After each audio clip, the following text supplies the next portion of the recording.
building of a cathedral tested the skills and ingenuity of the cathedral builders to the limit. Yet, the ideas and methods that they used had barely changed since Roman times.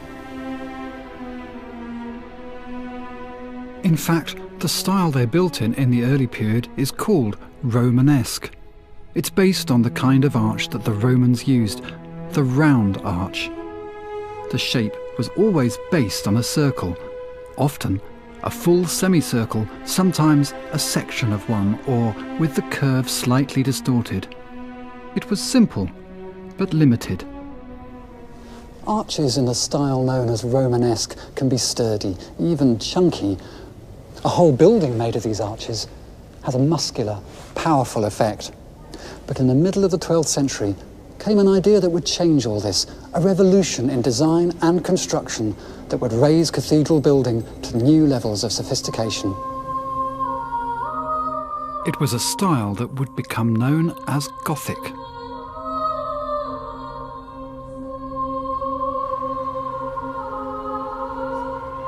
It was born in France at Saint-Denis near Paris. Here, the visionary Abbot Suger rebuilt part of the Abbey Church, burial place of the French kings.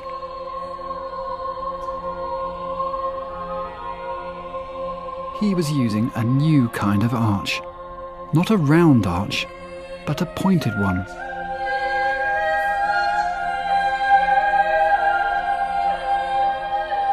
But his aims went beyond this. For Abbot Suger had a vision. He wasn't simply after something bigger and grander. He had a theological rationale for his new design. It was a theology of light.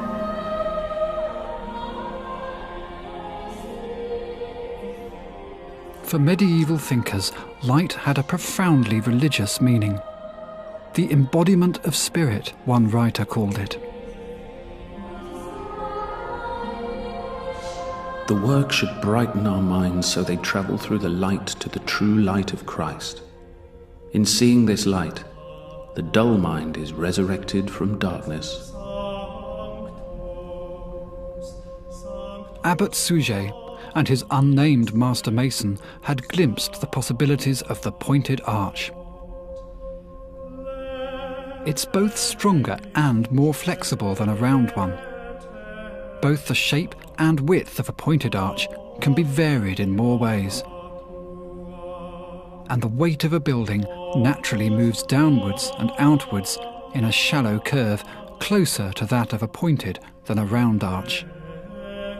This simple difference was to change the entire way cathedrals were conceived, designed and built.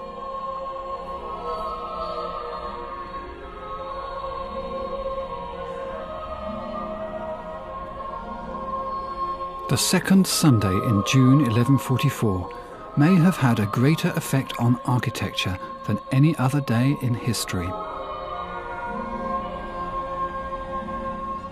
At the dedication service, bishops from all over Europe gathered at Saint-Denis to witness a building designed to evoke the experience of heaven more completely than anything before it.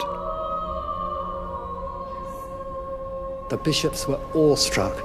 They had seen the future.